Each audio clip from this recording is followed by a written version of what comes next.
মাত্র 5 মিনিটে একটি ডিম আর ময়দা দিয়ে মজার একটি নাস্তা রেসিপি তৈরি করে দেখাবো। আসসালামু আলাইকুম।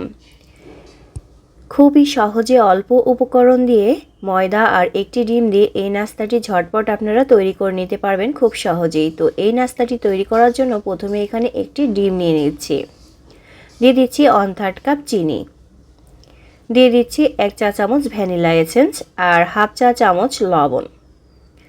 চাইলে চিনির পরিমাণটা আপনারা বাড়িয়ে কমিয়ে দিতে পারবেন। এখন একটা হ্যান্ড উইক্স দিয়ে খুব ভালো করে এটাকে মিশিয়ে নিতে হবে যতক্ষণ না পর্যন্ত চিনিটা গলে যায়। তো এক পর্যায়ে দেখতে পাবেন যে এটা একটু সাদাটে হয়ে গিয়েছে, দেখতেই পাচ্ছেন ডিমটা একটু সাদাটে হয়ে গিয়েছে আর চিনিটাও গলে গিয়েছে। এখন এখানে আমি দিয়ে দিচ্ছি 1 টেবিল চামচ গুঁড়া দুধ, এতে করে এর টেস্টটা অনেক গুণে বেড়ে যাবে। আর দিয়ে দিচ্ছি প্রথমে 1 কাপ ময়দা, বাকি যতটুকু ময়দা লাগে সেটা আমি পরে অ্যাড করে দেব। চাইলে আটা দিয়েও কিন্তু তৈরি করে নিতে পারবেন। এখন খুব ভালো করে এটাকে একটু মিশিয়ে নিয়েছি। তো এটা একটু আঠালো হয়েছে, একটু নরম নরম আছে, সেই জন্য আরও সামান্য এখানে একটু ময়দা দিয়ে দিচ্ছি। আরও আমি 1/3 কাপের মতো ময়দা এখানে দিয়েছি। তো ডিমের সাইজ অনুযায়ী এটা একটু কম বেশ হতেই পারে ময়দার পরিমাণটা, তো আপনারা বুঝে শুনে দিয়ে নেবেন। এখন খুব ভালো করে মিশিয়ে নিচ্ছি। তো এই পর্যায়ে এটা কিন্তু একটু শুকনা শুকনা মনে হচ্ছে, তো এখানে ভয় পাওয়ার কিছু নেই। এখানে আমি সামান্য 1 টেবিল চামচের মতো তেল দিয়ে দিচ্ছি, এতে করে ডোটা খুব সুন্দর মতোই সেট হয়ে যাবে। তো এই তেলটা দিয়ে এটাকে একটু খুব ভালো করে মথে নিতে হবে। একটু সময় নিয়ে এটা মুথে নিলেই দেখবেন খুব সুন্দর একটা ডো তৈরি হয়ে গিয়েছে। এখানে কিন্তু কোনো পানি ব্যবহার করা যাবে না। একটু যদি শক্ত মনে হয় সেক্ষেত্রে একটু তেল দিয়ে নিতে পারেন। তো আমার ডোটা কিন্তু তৈরি হয়ে গিয়েছে।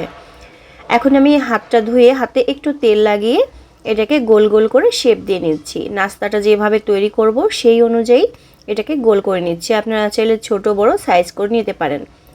তো এভাবে আমি গোল করে নিয়েছি। এখন একটা চাকু দিয়ে পিছনের সাইড দিয়ে এভাবে একটু দাগ কেটে দিচ্ছি। খুব সুন্দর একটা ডিজাইন কিন্তু হয়ে গিয়েছে, দেখতেই পাচ্ছেন। তো এইভাবে আমি সব নাস্তাগুলাই বানিয়ে নেব। আরও একটি আমি আপনাদেরকে দেখিয়ে দিচ্ছি। প্রথমে এই যে হাতে একটু গোল করে নিতে হবে, তারপরে চাকুর পিছন সাইড দিয়ে এভাবে করে 2টা দাগ কেটে নিতে হবে। খুব সুন্দর একটা ডিজাইন কিন্তু হয়ে গিয়েছে। তো সবগুলো নাস্তায় আমি একইভাবে বানিয়ে নিয়েছি। এখন আমি চুলার পরে চলে যাচ্ছি। তো চুলার পরে আগে থেকে একটি কড়াই দিয়ে তেল গরম করে নিয়েছি আর এই নাস্তাগুলো এইভাবে দিয়ে দিলাম। এখন চুলার আঁচটা লোতে রেখে এগুলোকে ভেজে নিতে হবে। প্রথম পর্যায়ে কিন্তু তেলটা খুব ভালো করে গরম করে নিতে হবে। এখন নেড়ে চেড়ে এটাকে ভেজে নেব।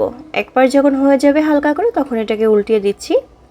তো এটা আপনারা চাইলে একটু হালকা কালার বা একটু গাঢ় কালার করে ভেজে নিতে পারেন, যেমনটা আপনারা পছন্দ করেন। তো এভাবে করে ভেজে নিচ্ছি, উল্টিয়ে পাল্টিয়ে ভেজে নিতে হবে। আজকের এই সহজ রেসিপিটি যদি আপনাদের ভালো লেগে থাকে অবশ্যই পেজটাতে ফলো দিয়ে পাশে থাকবেন। দেখতেই পাচ্ছেন খুব সুন্দর একটা কালার চলে এসেছে। এই নাস্তাগুলো উঠিয়ে নিয়ে তেল ঝরিয়ে তারপরে একটা প্লেটে রেখে দিচ্ছি। খুব সহজ করেই দেখিয়েছি। বিকালের নাস্তা অথবা সকালেও আপনারা বানিয়ে খেতে পারবেন। বাচ্চাদের টিফিনেও কিন্তু ঝটপট এই নাস্তাটি বানিয়ে দিতে পারবেন খুব সহজেই। এটা বানাতে যেমন সহজ, খেতে অনেক মজার। তো সবগুলোই কিন্তু আমি উঠিয়ে নিয়েছি। দেখুন এটা দেখতে কিন্তু অনেক সুন্দর লাগছে আর খেতেও কিন্তু অনেক মজার। তো যারা কখনো এইভাবে এই নাস্তাটি বানিয়ে খাননি একবার হলেও বানিয়ে খেয়ে দেখবেন। তো একটা নাস্তা আমি আপনাদেরকে ভেঙে দেখিয়ে দিচ্ছি নাস্তাগুলো কেমন হয়েছে। সবগুলো কিন্তু একই রকম হয়েছে। দেখুন ভিতরটা মাশাআল্লাহ কতটা সুন্দর হয়েছে, খেতেও কিন্তু অনেক মজার। ভিতর থেকে অনেক নরম আর বাহির থেকে অনেক বেশি ক্রিস্পি। আজকের মতো বিদায় নিচ্ছি। সবাই ভালো থাকবেন, সুস্থ থাকবেন।